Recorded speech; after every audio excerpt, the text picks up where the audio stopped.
abdu. Jadi arti kodok dan qadar bukan Allah maksa kamu melakukan sesuatu. Itu pilihanmu sendiri. Cuma Allah tahu nanti kamu milih itu.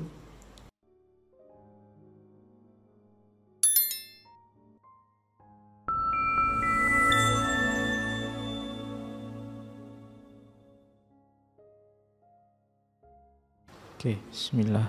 Assalamualaikum warahmatullahi wabarakatuh. Bismillah. Mari kita mulai kembali ngaji kita. Oke. Kok hilang anunya. Terus ini modernisasinya ya, contoh modernisasi yang dilakukan Abdu. Memasukkan ilmu modern, kemudian mengubah sistem hafalan jadi pemahaman, penalaran. Karena zaman Abdu orang belajar itu selalu dihafalkan. Kelemahannya hafalan itu kalau sudah ujian hilang. Kamu kan gitu, kalau mau ujian dihafalin, ciri-cirinya ada 5, 1, 2, 3, 4, 5. Nanti begitu ujian selesai hilang. Tidak ada manfaatnya ilmunya. Maka Abdu tidak. Ya, hafalan bagus, tapi jangan di situ. Nanti akalnya tidak jalan. Tapi pemahaman dan penalaran.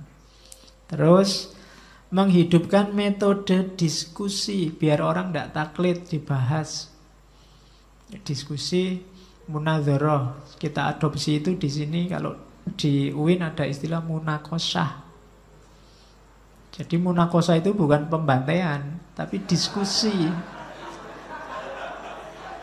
Iya, itu ya kamu kan ngeri kalau masuk munakosa seolah-olah mau dibantai. Nggak, itu diskusi yang produktif, biar nggak taklid kan gitu. Kalau kamu masuk ke ruang munakosa, jangan dibayangkan mau dibantai, jangan dibayangkan mau dijatuhkan, nggak, mau diajak diskusi. Dan harus pede. Kenapa? Kamu yang tahu, kamu yang meneliti dan menulis. Kadang-kadang kamu tidak pede sama yang nguji, kamu ditanya macam-macam, kamu tinggal bilang, loh bapak kok bilang gitu, wong saya yang neliti kok. Ya. Pasti kamu lebih tahu, wong kamu yang neliti. Oke. Makanya masuk itu munakosah, bukan istilahnya munakosa, bukan ujian, bukan tapi munakosa. Kalau munakosa berarti diskusi, munadzarah. Dan itu dimasukkan oleh Abdu, itu jasanya Abdul ya kamu. Makanya Fatihahlah pada Abdu. Dia berjasa menyelamatkanmu dari ujian pembantaian menjadi munakosa. Oke, terus meminimalisir tradisi taklid, antara lain mahasiswa-mahasiswa semester awal ndak usah sibuk dulu dengan syarah dan hasyiah. Syarah dan hasyiah itu kan kalau ada naskah utama, terus biasanya ulama yang lain ngasih komentar. Komentar level pertama namanya syarah. Syarah shin ya, bukan S ya. Kalau syarah S kan nanti bayanganmu syarah Azhari atau syarah Sopo. Syarah. Syarah ini kalau dikomentari lagi namanya hasyiah. Hasyiah ini kalau dikomentari lagi namanya taklik. Nah, kalau Abdu jangan sibuk di sini dulu deh. Apalagi mahasiswa-mahasiswa semester awal. Jangan kesusu dogmatis, jangan kesusu ideologis. Karena kalau sudah syarah, taklik itu biasanya sudah masuk dalam pusaran madhab-madhab, aliran-aliran tertentu yang tidak berani berpikir sendiri, beraninya hanya mengomentari. Tidak berani berpikir berbeda.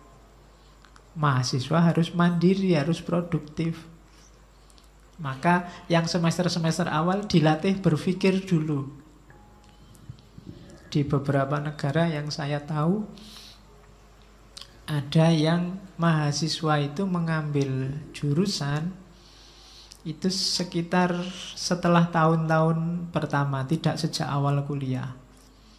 Biasanya di awal itu untuk logika sama bahasa. Nanti ngambil, kalau sudah lulus logika sama bahasa, baru ngambil jurusan. Itu kalau di kita kan enggak, sejak awal sudah ada jurusannya. Gunanya apa logika sama bahasa? Ini penting. Kalau kamu bahasamu kuat, kamu bisa membaca kemana-mana, nyari referensi sebanyak mungkin. Tanpa harus tergantung dosenmu, gurumu, wawasanmu bisa meningkat pesat. Terus kalau logikamu jalan, kamu tidak sekedar menghafalkan, menelan mentah-mentah, tapi bisa menganalisis. Cukup kamu bisa logika sama bahasa, asal kamu tekun selanjutnya, kamu bisa menguasai banyak hal. Baru setelah itu cari minatmu apa. Nah itu mungkin visinya Abduh di awal-awal, jangan kesusu ingin mengkritik orang, jangan kesusu ingin mengomentari. Dikasih bekal inti dulu, yaitu logika sama bahasa. Nah, itu maunya Abduh. Boleh kalian tiru. Bahasamu diperkuat. Syukur-syukur tidak cuma 2 bahasa, Indonesia dan bahasa Jawa. Ya, yo ditambahilah bahasa Inggris, terutama bahasa Arab. Kamu nanti kalau masuk surga bingung loh kalau nggak bisa bahasa Arab. Loh, orang sana bahasa Arab. Jadi Arab itu kan lughatul jannah, itu kan pakai bahasa Arab. Nanti kamu sudah enak-enak masuk surga, mau pesen apa nggak bisa bahasa Arabnya kan susah. Ingin ini, ingin itu, nggak bisa bahasa Arab susah kamu. Belajar sejak sekarang. Bahasa Arabnya bidadari apa, yang mau minta bidadari, kalau nggak bisa nggak capek. Pakai bahasa Arab. Makanya belajarlah bahasa Arab. Oke, yang terakhir itu yang menarik. Kalau di Abduh bikin sistem pendidikan baru, masa belajarnya diperpanjang, liburnya diperpendek. Nah itu ya. Kamu kan seneng kalau bolak-balik perai libur itu seneng. Dibalik sama Abduh, belajarnya diperpanjang, liburnya sebentar saja. Karena ini mengejar waktu ini. Karena kita sudah kalah lama oleh Barat. Kalau masih suka libur ya kita kapan bisa nyalip mereka. Nah itu Abduh antara lain pembaharuannya. Terus Risalah Tauhid tadi sudah saya jelaskan ya. Jadi ini karena dia terinspirasi nulis kitab ini saat dia ngajar di Beirut. Katanya Abduh, umat Islam itu menjelaskan tauhidnya terlalu jelimet dan menghindari paparan-paparan rasional. Padahal Islam itu sangat rasional, sangat masuk akal. Kalau dijelaskan mudah, cuma kita yang bikin rumit. Dan sama kayak para filsuf muslim, bagi Abduh akal dan wahyu itu tidak bertentangan. Selama ini kita memahami agama terlalu jelimet, maka perlu direformasi, direset. Kalau HP direset kayak cetakannya pabrikan, kembalikan ke yang original. Terus kita struktur ulang. Karena dalam cermatan Abduh, sebelumnya Islam sudah terlalu rumit, terlalu ruwet, sehingga Islamnya sendiri tidak kelihatan. Itu yang mungkin kayak sabdanya Nabi, al-Islamu mahjubun bil muslimin. Islam itu ditutupi oleh umat Islam sendiri. Harusnya Islam itu rahmatan lil alamin, tapi rasanya kok Islam itu sumber masalah, jadi sering merusak, jadi sering. Itu karena ketutupan oleh umat Islam. Jadi kita sendiri yang nutup-nutupi Islam, sehingga bagusnya Islam, indahnya Islam tidak kelihatan. Maka harus direset. Sudah tidak usah dicermat kesuwen, direset aja, seret mulai dari nol. Kayak di pom bensin itu. Mulai dari nol ya, kita bangun pelan-pelan Islam yang baik. Itu lebih enak. Itu gunanya dia terus nulis Risalah Tauhid. Oke. Nah, ini yang unik dari Abduh. Karena dia seorang rasionalis, maka bagi Abduh orang beriman itu akal dulu. Rukun iman itu kan dari 6 itu kan yang pertama kan beriman pada Allah. Kalau sudah beriman pada Allah, baru dalam tanda petik pembantunya Allah namanya malaikat kita imani, baru utusannya Rasul kita imani, baru wahyunya kitab suci kita imani, dan seterusnya. Berarti sebelum beriman pada Allah, ya akal. Berarti untuk menemukan Allah pakai akal. Kok enggak pakai Quran, Pak? Luang Allahnya belum diimani kan nggak bisa langsung ujuk-ujuk Quran. Yang diimani pertama kan Allahnya. Berarti sumber iman pada Allah itu harus pakai akal. Kalau sudah akal menemukan Allah, baru terus percaya pada utusannya, percaya pada wahyunya, percaya pada ketetapannya. Kalau Allahnya sendiri belum diimani, ya tidak mungkin percaya pada yang di bawahnya. Maka kalau percaya pada Allah itu dasarnya kok Al-Quran atau wahyu, kebalik. Kalau bahasa logika namanya tasalsul. Atau pakai bahasa Inggris tautologi. Tautologi itu nanti bulat. Kenapa kamu percaya pada Allah? Ya, karena Quran menyebut itu. Lah Quran itu apa? Quran itu wahyu dari Allah. Jadi kan bulat.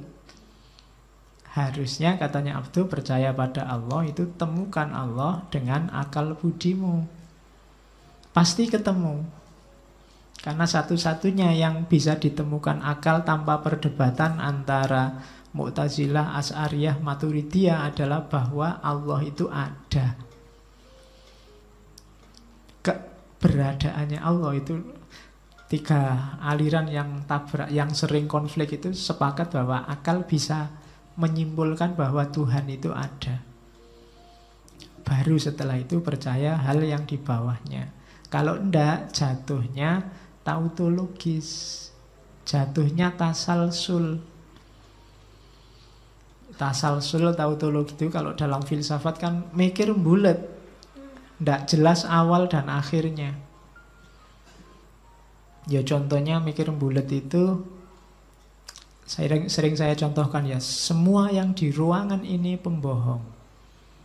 Terus saya ngomong begitu, terus loh Bapak kan juga di ruangan ini. Oh iya ya, berarti saya juga pembohong. Kalau saya pembohong berarti yang saya ucapkan bohong kan.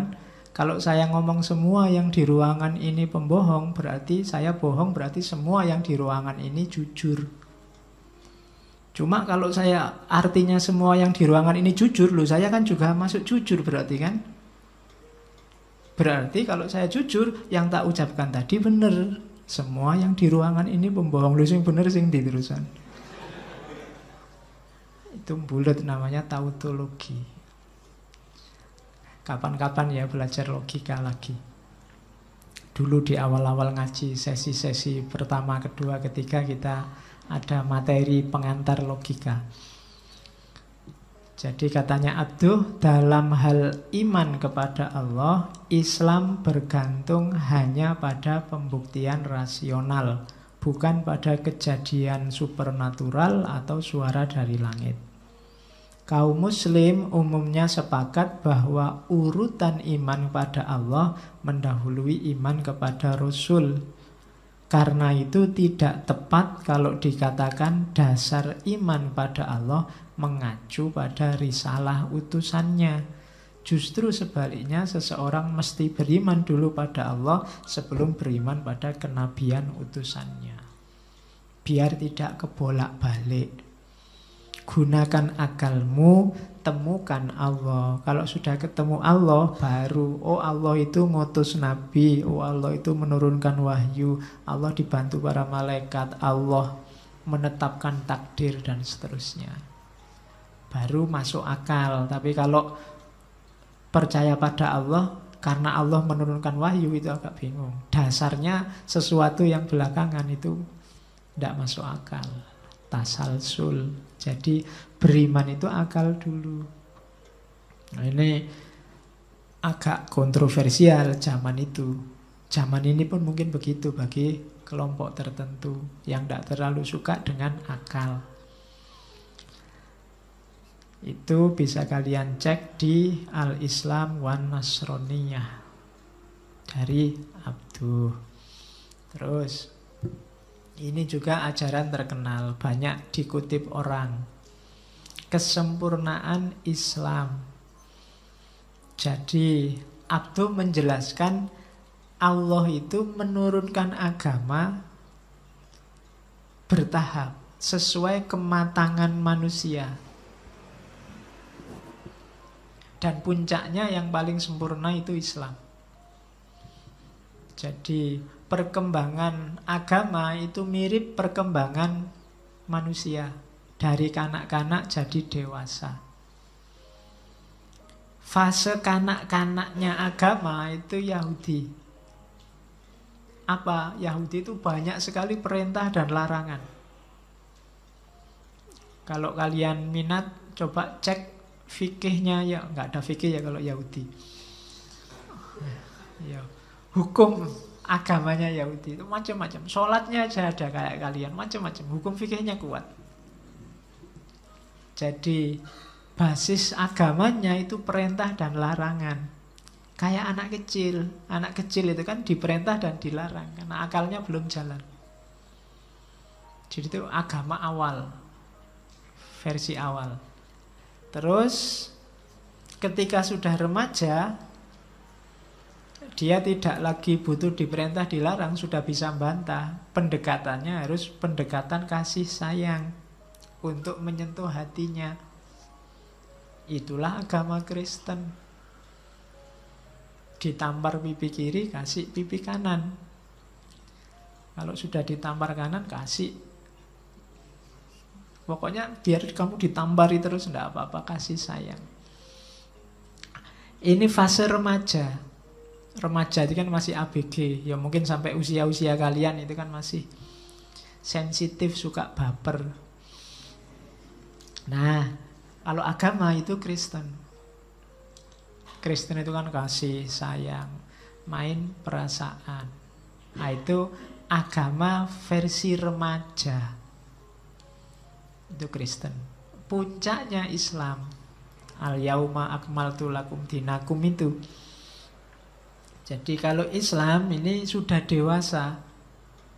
Kalau dewasa, ya ada perintah dan larangannya, ada kasih sayangnya. Cuma yang jelas satu cirinya orang dewasa itu silahkan berpikir sendiri.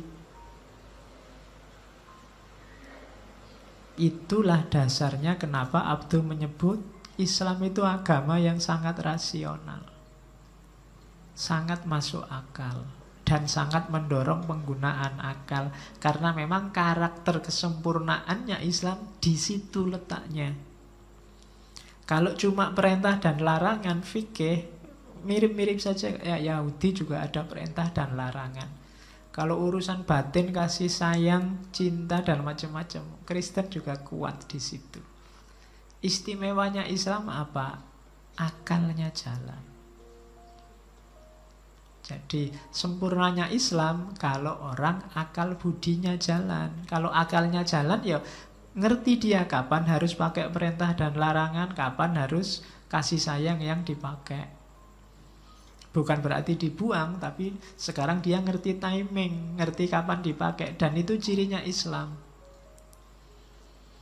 Jadi Islam itu sifatnya rasional, agama yang sangat dewasa. Cirinya orang dewasa kan kalau bahasa fikih mumayyiz. Akalnya jalan, bisa membedakan mana baik, mana buruk, mana benar, mana salah. Kalau agama sebelumnya mungkin masih kanak-kanak. Kalau Yahudi itu belum balik, masih perintah dan larangan. Itu kan versinya Abdul, bukan saya. Kalau Kristen itu kan agama ABG, masih suka baper.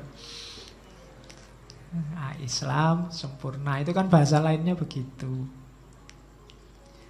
Jadi Islam ada semua, perintah larangannya ada, kemudian kasih sayangnya juga ada, cuma ngerti kapan harus menggunakan perintah larangan, kapan harus mengedepankan kasih sayang. Kenapa bisa begitu? Karena ada akal, cirinya orang dewasa. Maka kalau umat Islam kehilangan kendali rasio, kendali akalnya, status kesempurnaan agamanya jadi luntur. Kehilangan karakternya yang paling kuat. Maka harus latihan menggunakan akal secara sehat. Makanya nanti Abduh memasukkan filsafat dalam kurikulum di Al-Azhar, biar orang bisa berpikir jernih. Oke, jadi inilah analogi kesempurnaan Islam. Jadi jangan salah, Abduh itu meskipun dia mengkritik kehidupan beragama umat Islam zaman itu, dia juga punya komitmen agama yang kuat. Cuma dia bisa menjelaskannya enak.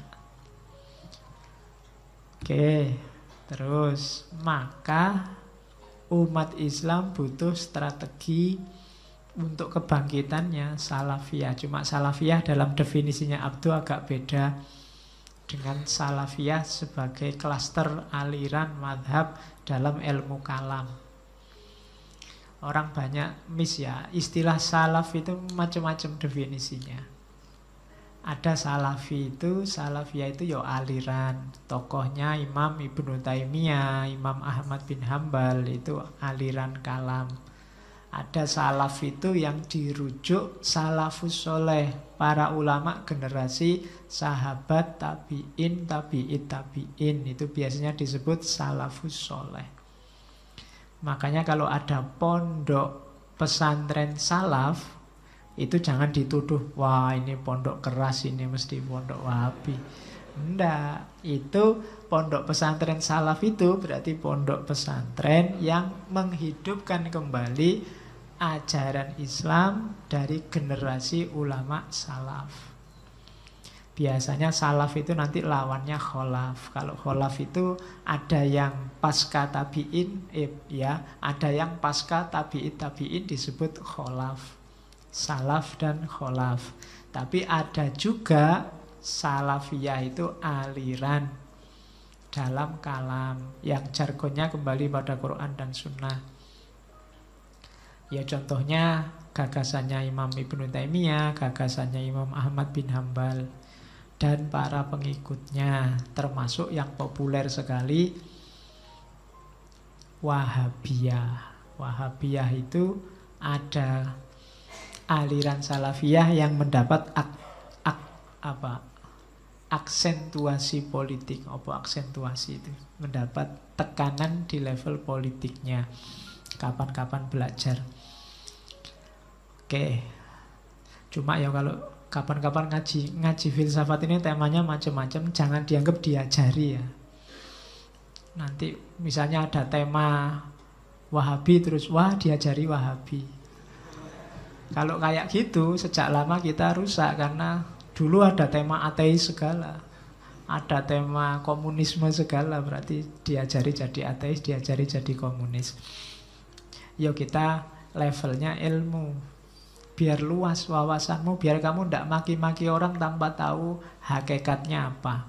Kamu kan sering maki orang dasar Wahabi.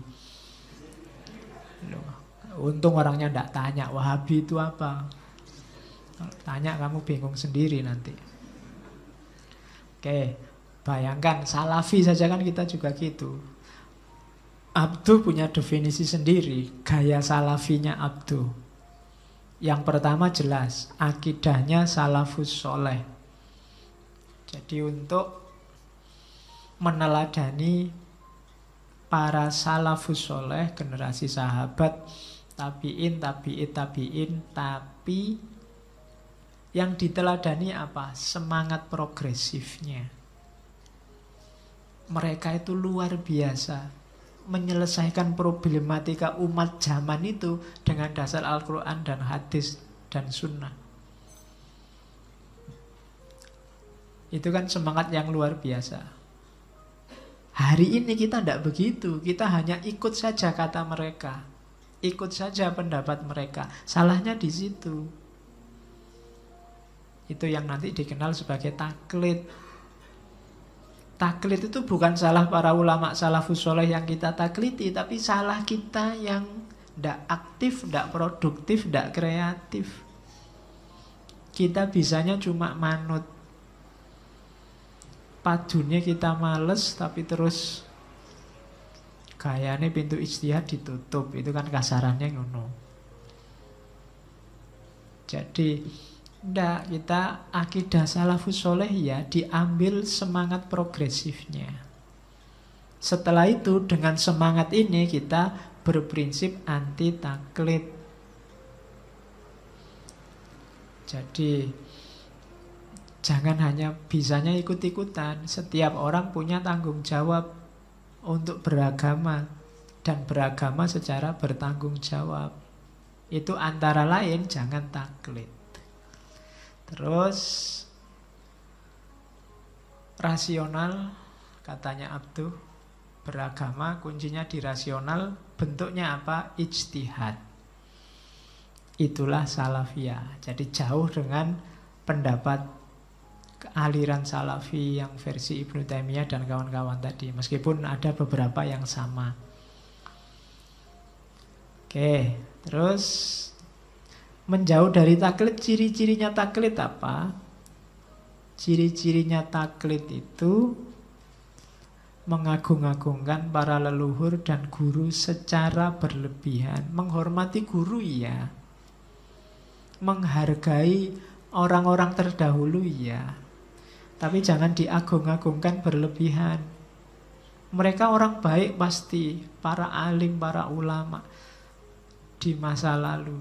Cuma mereka mengatasi zaman mereka sendiri dengan gagasan mereka sendiri. Kita yang tidak begitu.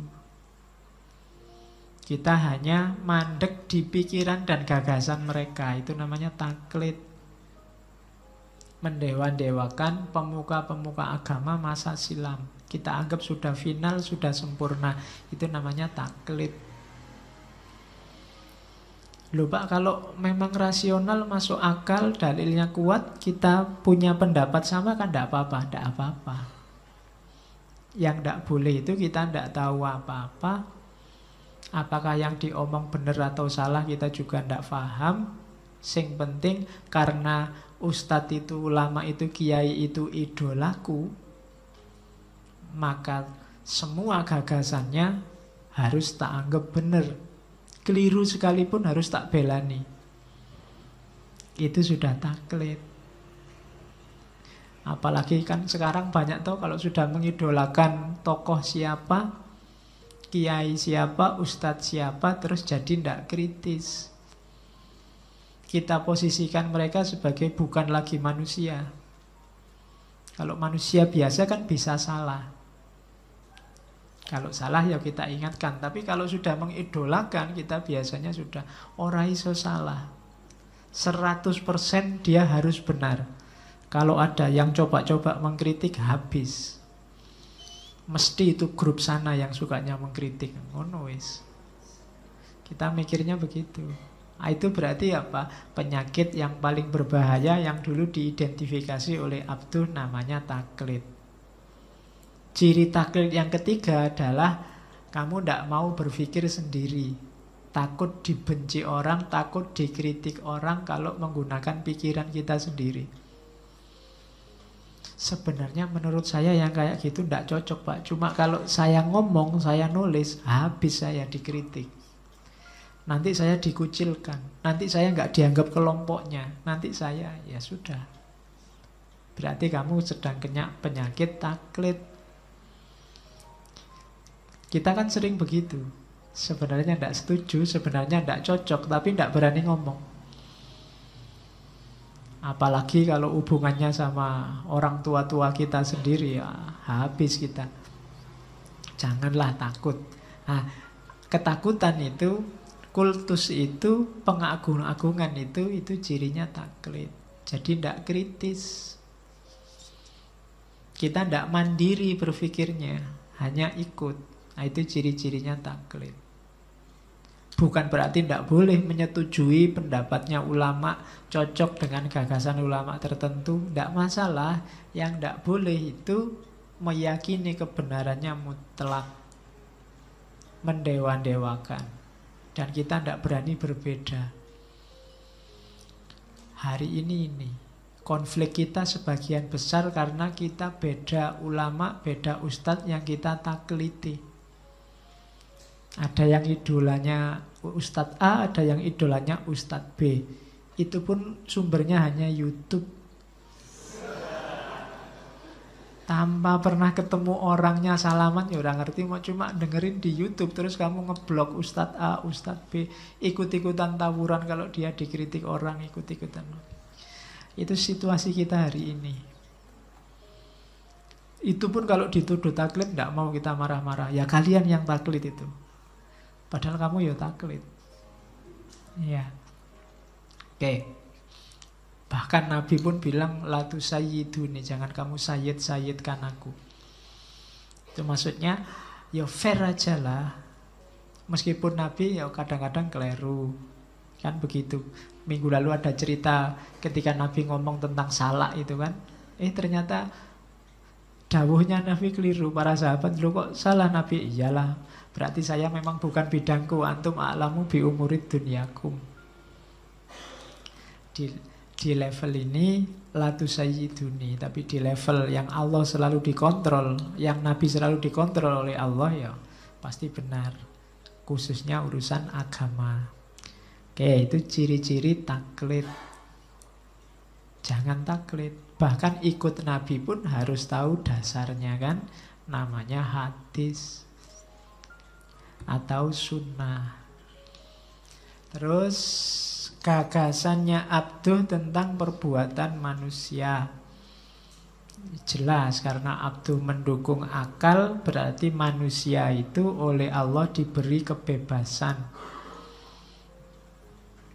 Dari mana kebebasan itu? Buktinya gampang. Manusia dikasih akal, dikasih kehendak, dan dikasih daya. Ketika dia sudah berkehendak, dari mana munculnya kehendak? Dari pakai akalnya. Kalau sudah kehendak muncul, dayanya kita punya.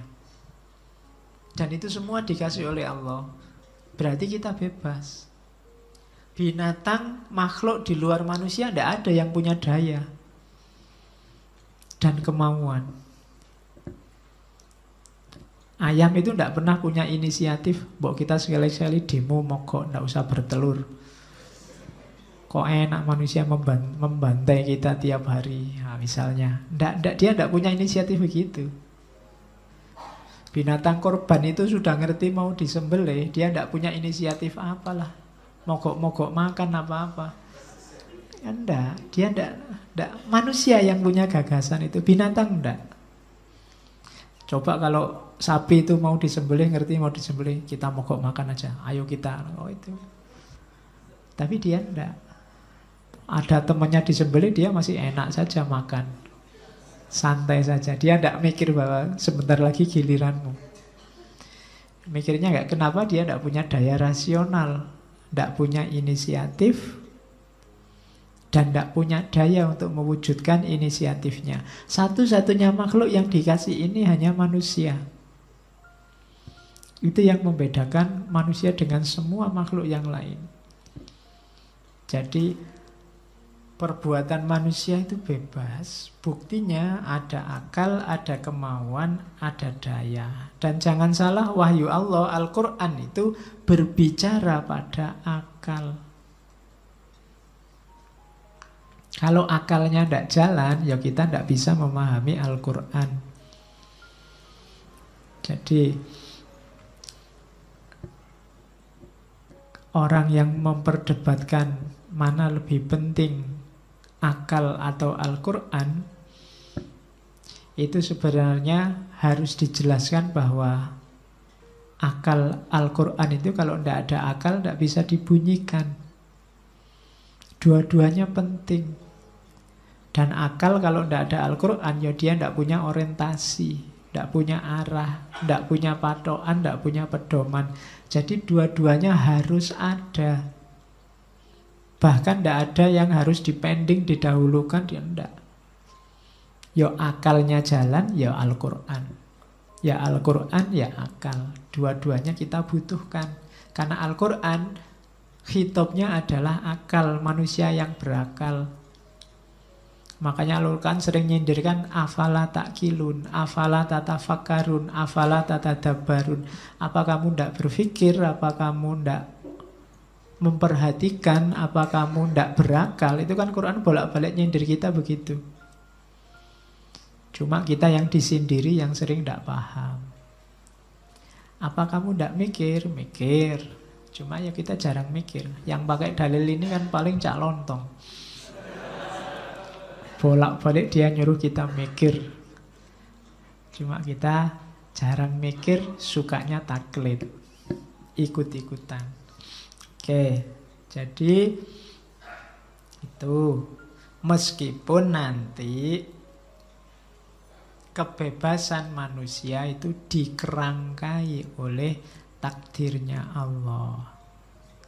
Cuma takdirnya Allah itu yang kita sebut qada dan qadar itu perspektifnya pengetahuan, bukan keputusan. Misalnya setelah ini kalian mau nongkrong di kafe apa nongkrong di angkringan, itu keputusanmu sendiri, kamu milih. Tapi Allah jauh sebelumnya sudah tahu mana yang mau kamu putuskan. Itu loh. Bukan Allah yang memutuskan kamu, tapi Allah sudah tahu sebelumnya. Alah, mesti angkringan, nggak mungkin kafe, gak cukup duitnya. Loh, jadi takdirnya Allah itu levelnya pengetahuannya Allah tentang semua apa yang akan terjadi, bukan penentunya. Jadi Allah hanya tahu saja. Kamu sendiri yang milih sebenarnya. Nah, itu penjelasannya Abdu. Jadi arti qada dan qadar bukan Allah maksa kamu melakukan sesuatu. Itu pilihanmu sendiri. Cuma Allah tahu nanti kamu milih itu. Jadi levelnya pengetahuannya Allah. Cuma pengetahuannya Allah kan beda sama pengetahuan kita. Kalau pengetahuannya Allah itu sifatnya pasti. Jadi karena Allah yang tahu segala hal sampai sedalam-dalamnya, segala variabel, segala faktor. Jadi Allah tahu dengan kondisimu semacam itu dan seterusnya, maka pasti itu yang kamu pilih. Jadi kita tetap bebas, cuma Allah mengerangkainya dengan pengetahuannya. Ada yang bilang Abduh ini pemikirannya tentang qada qadar mirip pikir gagasannya Imam Asy'ari, yang nanti diterjemah dalam bahasa Inggris itu kan man propose, God dispose. Manusia yang merencana, Tuhan yang menentukan. Itu kan Asy'ariyah, teorinya namanya kasab. Silakan dicek rekamannya dulu. Seolah-olah manusia itu bebas, tapi sebenarnya tidak. Penentunya Allah. Itu Imam Asy'ari. Kalau versinya Abdu, kita itu sepertinya pilihan kita, tapi Allah sudah tahu sebelumnya. Nah itu kalau dari sisi ilmu kalam itu ya tahu sebelumnya itu berarti sudah jelas, sudah tertulis yang akan terjadi apa. Berarti sudah ditentukan sebelumnya. Cuma kalimatnya Allah tahu sebelumnya, berarti ya ditentukan sebelumnya. Ini kan bulet tapi ya akhirnya ke situ kayak Asy'ari. Jadi kalau Imam Asy'ari kan manusia yang merencana, kita bebas merencana. Ya tapi kan Tuhan yang menentukan. Sama saja, akhirnya penentunya Tuhan. Makanya ada yang mengkritik ke Imam Asy'ari itu berbelit-belit bulet, ya akhirnya Jabariyah. Ada yang mengkritik begitu. Ya nanti tugasmu mahasiswa yang mengkaji itu tentang qada dan qadarnya manusia.